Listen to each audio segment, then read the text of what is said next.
Welcome to In the Word, a study of the International Bible School lesson. Join us as we learn from area professors and teachers as they bring you their thoughts and knowledge of the study of the Sunday School lesson for today. Now, here is today's program. What a pleasure to have you join us as we continue our study in the Word. We're actually entering a new series of lessons with this lesson today. The series that runs over the next few months is entitled Responding to God's Grace. But there is a very key response that our lesson writers have us aiming at, and that is the response of faith. The basis of our lessons, though, isn't faith in God, it's the faithfulness of God, which is really the place to begin when we respond to God's grace. So we begin with 5 lessons or so about the faithfulness of God in some of the most difficult circumstances. And then we'll move on to talking about our faithfulness, our faithful response to our faithful God. And David and I get to be here together again and continue our discussion of these wonderful lessons. You agree that faithfulness is really the term we need to be focusing on here. Yeah. Faith is the strong emphasis all the way through this. This first lesson is entitled Faithful During Distress.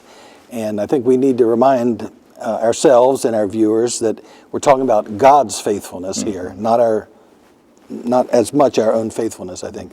But God is faithful during times of distress and in spite of our own distrust. Yes, and that shows up in this first lesson very strongly. Yeah, so it's the faithfulness of God in certain difficult circumstances and frequently in spite of ourselves. Well, this first lesson comes from Genesis chapter 19, which is a rather well-known story of Abraham and Sarah's nephew Lot and his life in Sodom. Right. Sodom and Gomorrah have become proverbial, haven't they? Very well-known names. Yeah, and they were proverbial in Jesus' day too. They were.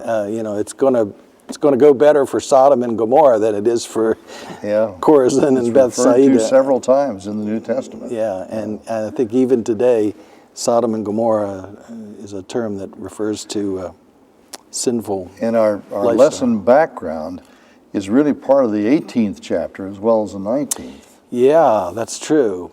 Let's catch up on the story of Abraham, Sarah, and Lot. Back in Genesis 12, Abraham was called as the covenant bearer. Lot's first mentioned the very tail end of chapter 11, where it kind of gives the family of Abraham. Yeah.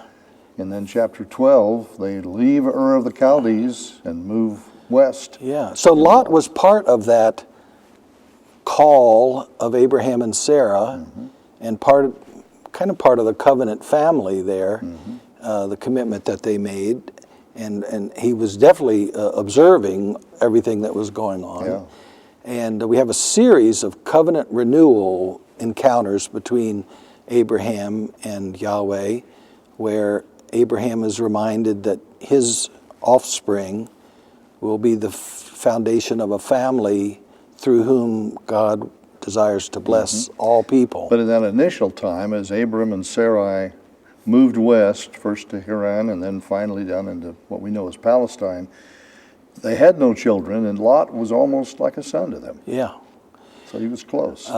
Eventually, Lot chooses to separate their herds, and he moves to the valley.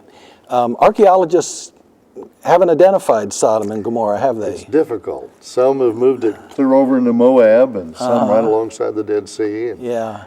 There's one theory that Sodom and Gomorrah originally lay beneath the southern end of the Dead Sea, which, because of volcanic activity, like we read about in this passage, altered the land there. And there is word of the discovery of some urban construction underneath that southern end of the Dead Sea. The Dead Sea may dry up someday if they keep pumping water out of the Jordan River, the Sea of Galilee. and then maybe they'll find Sodom and Gomorrah, but they haven't yet. Well, the Lord appears to Abraham at the end of chapter 11, as you said, and announces the coming destruction He gets of Sodom and visitors, just says a couple of men, and Right. the next thing you know, the Lord is talking with him. Yeah, yeah. There is some. Well, we'll talk about the three in a minute. But what's Abraham's response to the news that Sodom and Gomorrah are going to be destroyed? Questions whether God would destroy the whole place if there were 50 righteous people. Yeah. And then God says, okay, he wouldn't. He says, what about 40? He comes down. But it's a struggle for Abraham at this point, to consider that the whole place would be destroyed. And what about righteous people? Yeah. It's a legitimate question that we continue to ask today, to try to fathom the justice of God and balance it against the mercies of God. It's not an easy question to answer. And I think we have to give credit to Scripture that is willing to tackle such a tough ongoing problem as justice. We have a word for it, theodicy, to thinking about the justice of righteousness of God in the light of disaster and catastrophe that occur regularly and throughout human history. And a number of books in the Scripture deal with this. Job is the most obvious, where the whole book is pretty much based on that. But Habakkuk raises difficult questions too about the justice of God, and Jeremiah has some passages that are like that as well. So this is a difficult question that's being addressed in this passage. Well, the warning has been given that Sodom and Gomorrah are going to be destroyed. Abraham has appealed to God, maybe to consider the righteous people who may be there in Sodom and Gomorrah, and so now things begin to happen. So and it's worth noting, we were talking earlier, it isn't as if Abraham is changing God's mind. It's the struggle that Abraham has, and God is already concerned about the righteous. But Abraham struggles with it and finally gets down to, will you spare it for 10 people? Yeah. God says yes. Yeah. And let's also remind people that as we read through and study through this passage, that we do want to raise the question of the justice of God, but we also want to look for evidences of the mercy of God as well, because it's always there when mercy and justice meet. Yeah. Yeah. All right. Well, how about reading that for us? Okay, we've got selected verses from chapter 19, verse 1, then 4 and 5, then 15 to 26, and finally 29. The two angels arrived at Sodom in the evening, and Lot was sitting in the gateway of the city. When he saw them, he got up to meet them and bowed down with his face to the ground. Before they had gone to bed, all the men from every part of the city of Sodom, both young and old, surrounded the house. They called to Lot, "Where are the men who came to you tonight? Bring them out to us so that we can have sex with them." With the coming of dawn, the angels urged Lot, saying, "Hurry, take your wife and your 2 daughters who are here, or you will be swept away when the city is punished." When he hesitated, the men grasped his hand and the hands of his wife and of his 2 daughters and led them safely out of the city, for the Lord was merciful to them. As soon as they had brought them out, one of them said, "Flee for your lives. Don't look back and don't stop anywhere in the plain. Flee to the mountains, or you will be swept away." But Lot said to them, "No, my lords, please. Your servant has found favor in your eyes, and you've shown great kindness to me in sparing my life. But I can't flee to the mountains. This disaster will overtake me, and I'll die. Look, here is a town near enough to run to, and it's small. Let me flee to it. It is very small, isn't it? Then my life will be spared." He said to him, "Very well, I will grant this request too. I will not overthrow the town you speak of, but flee there quickly, because I cannot do anything until you reach it." That is why the town was called Zoar. By the time Lot reached Zoar, the sun had risen over the land. Then the Lord rained down burning sulfur on Sodom and Gomorrah from the Lord out of the heavens. Thus he overthrew those cities and the entire plain, destroying all those living in the cities, and also the vegetation in the land. But Lot's wife looked back, and she became a pillar of salt. So when God destroyed the cities of the plain, he remembered Abraham, and he brought Lot out of the catastrophe that overthrew the cities where Lot had lived. Very good. Well, our goal is eventually going to be looking at Lot and his response to God's activity. But then I hope we can conclude with focusing on God and the nature of God that we see in this passage. But let's just look through and see if there's any language that we want to clarify or anything. First of all, we meet these two angels, and you say from chapter 11, we think back to the three men who show up to give Abraham some information about God's will. Sometimes they're called angels, which means messenger or envoy from God.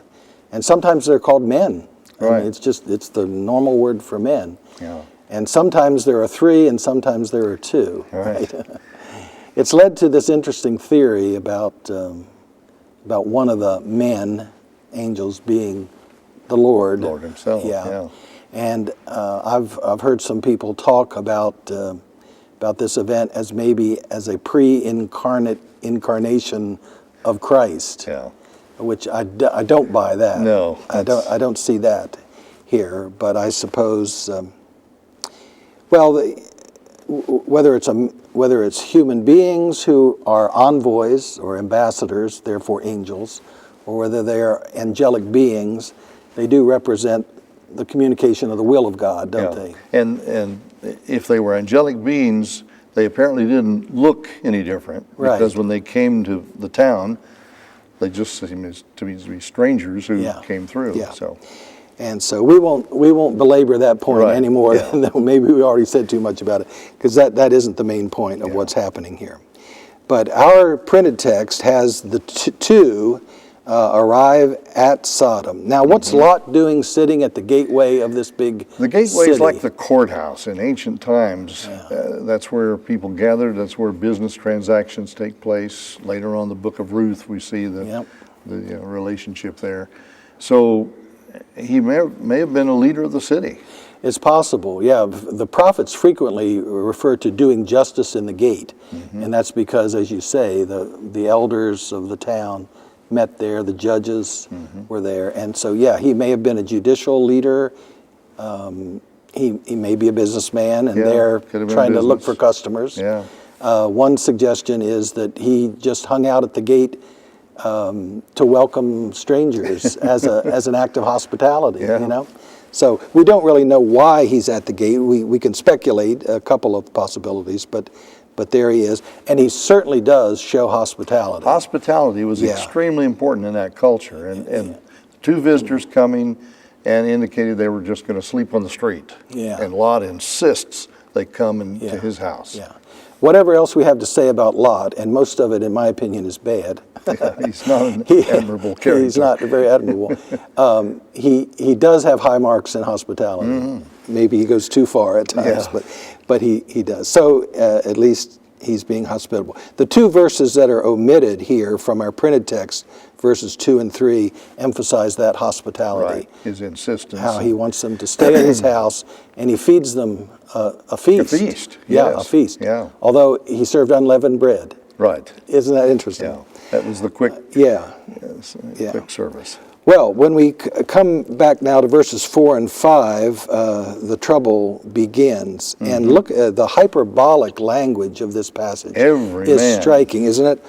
All the men from every part of the city, and the word part there is the Hebrew word for edge or border. So it gives you the impression from one side to the other. From one side of the city all the way to the other, from edge to edge.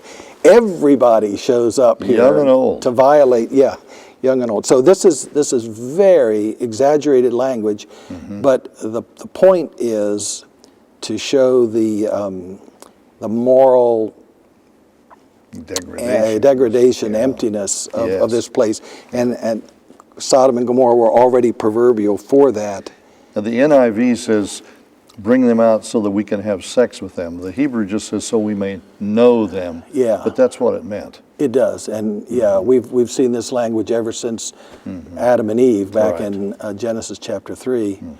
And the word know as in experience sexually.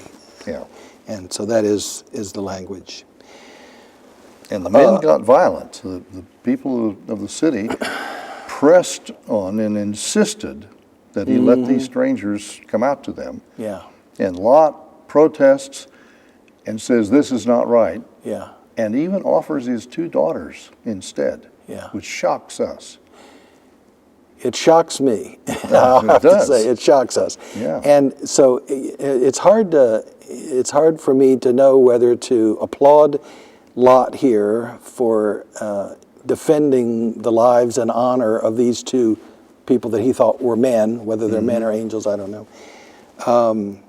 But the way he's willing to give up his daughters to this violent, sexually violent and violently violent crowd, I just can't defend. Yeah. Even you say, well, that was the culture of the day. It was their culture, and they saw hospitality as such a significant and deep responsibility that it superseded everything else, even your family protection of the innocents. Yeah. That's just Well, this is one of those very, very ambiguous situations where in doing what he thought was right, he almost does something horrific, morally and horrific. the people, the verses are left out, the people press against him and they're ready to beat the door down, and the 2 strangers pull him back in, cast a blindness on the people outside, and that's the end of that riot. So we do see the beginnings of God's protective care for Lot. The angels / men act in such a way not only to protect Lot from the crowd, but I guess ultimately they protected the daughters as well from having to be violated. Well, those verses 6 to 14 are skipped, but that's what's going on there. Now, with 15 and following, we get the actual rescue of the family from the city, and evidently the end is nigh because the angels, it says, press upon Lot, impress upon him the need for hurry. Arise, take your wife, your 2 daughters, or else you'll be swept away, or it can be translated consumed, like in a fire.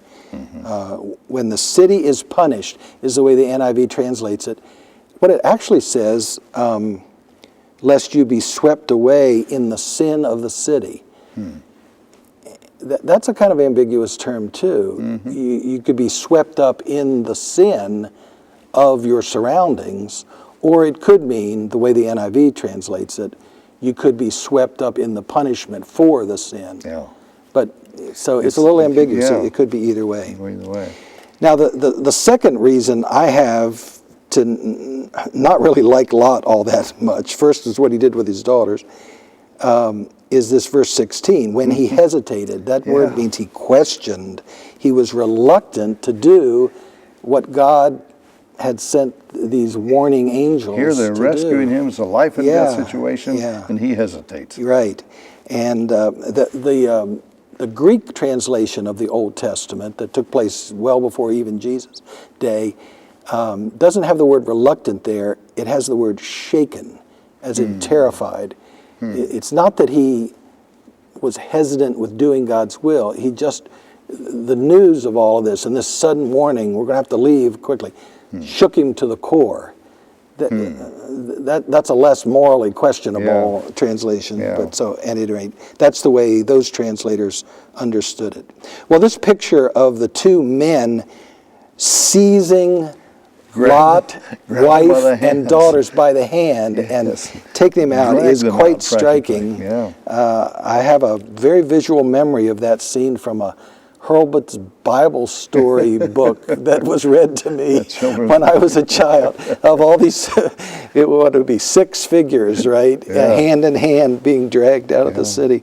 Led them safely out of the city. And then at the end of verse 16, we get one of the most important statements in our text. For the Lord was merciful to them. Yes, and that's a key emphasis, that Lot didn't deserve it, and Lot wasn't immediately responsive, but God was merciful. Yeah, and we're going to come back, try to save time at the end of our conversation today to what we learn about God from this, so we'll come back to that. So the instructions are flee, don't look back, flee. Go to the mountains. Don't stop. Right. So the instructions are very clear, and Lot's response to those very clear instructions is what? No. It's just the word Wait no. a minute, Lot, good No way. He calls them my Adonai. That's a very, very Lords. strong word for Lord that's often used for God. No, my lords. No, my Adonai. Please. Yeah. So it's a respectful no, but it's still a no. Right. No way. He kind of assumes or presumes on God's favor.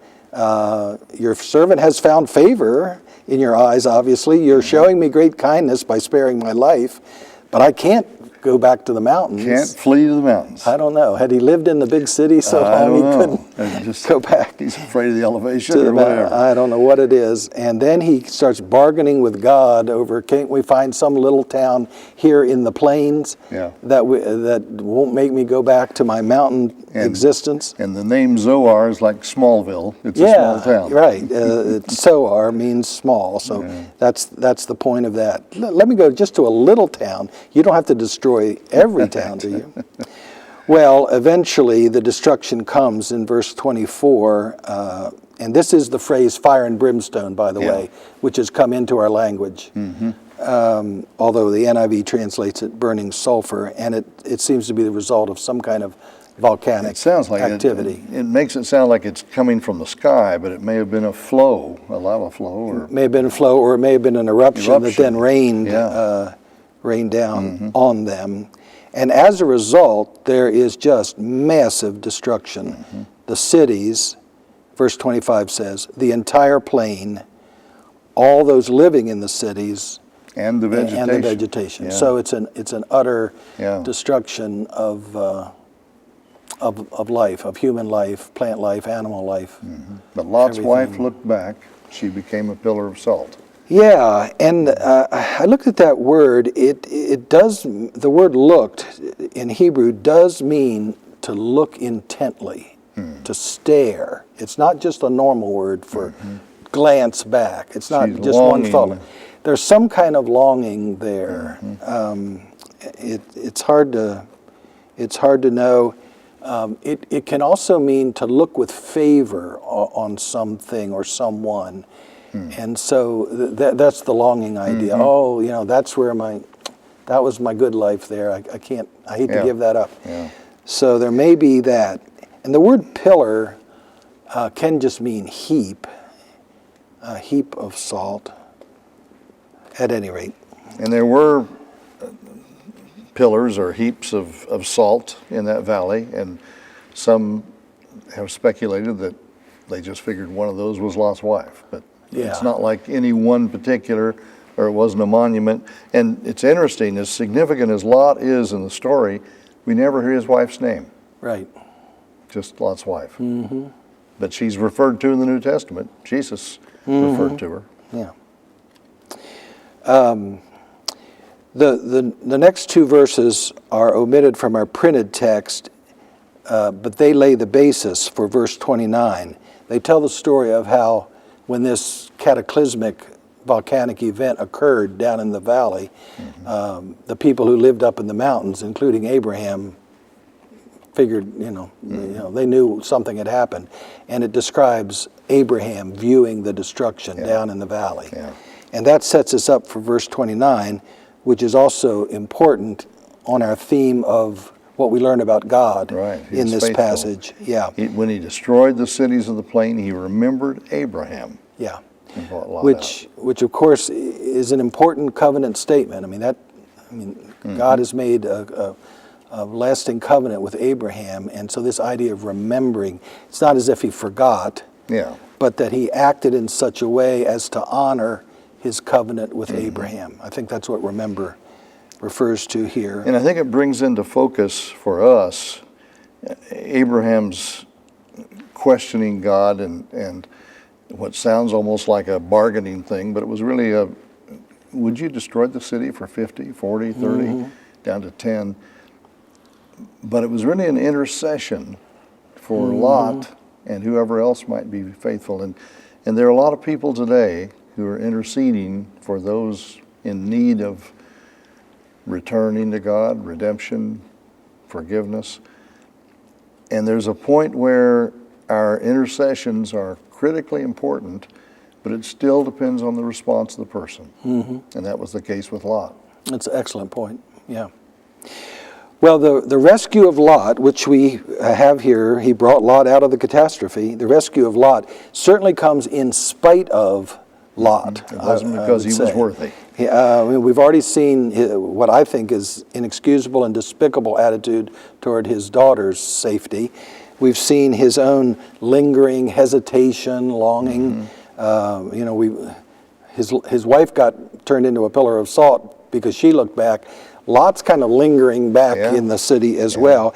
And then we have his lack of trust and this bargaining and negotiating with God. So there's a lot not to like about Lot's attitude. But in spite of that, we see God's nature shining through, God's redemptive nature shining through. We mentioned in verse 16 his mercy, his pity, his compassion toward his people. And then Lot may be presuming on it, but he has properly identified in verse 18 that God is a God of grace and favor toward his people and shows great kindness to them. That really draws us to the New Testament, Yeah. where we've got such strong emphasis that while we were yet sinners, Christ Exactly. died for us. Yeah, Paul says it several different ways. While we were yet sinners, while we were yet his enemies, once he says it, Christ died for us.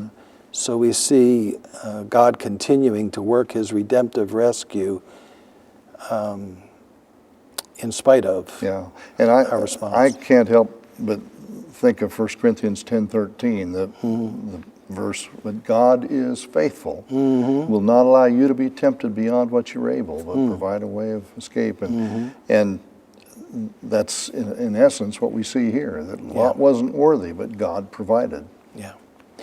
Well, we see a punishing God here. We see a God who holds human beings accountable, but we also see a God of tenderness and compassion, grace, mercy, remembrance, a covenant-keeping God. And I think maybe that's the best takeaway from our lesson God is today. faithful. God is faithful. Thank you all so much for sitting in with us as we discuss this important, somewhat difficult, but ultimately beautiful passage about the nature of God. Hope you can join us next time as we continue to fathom the depths of the nature of God and his faithfulness. We'll see you then. This has been In the Word, a study of the International Bible School lesson brought to you as a ministry of First Christian Church in Johnson City, Tennessee. Our thanks to our teachers that led us for this week's lesson. Join us again next week for another lesson from the International Bible School lesson text. This has been a production of First Christian Church.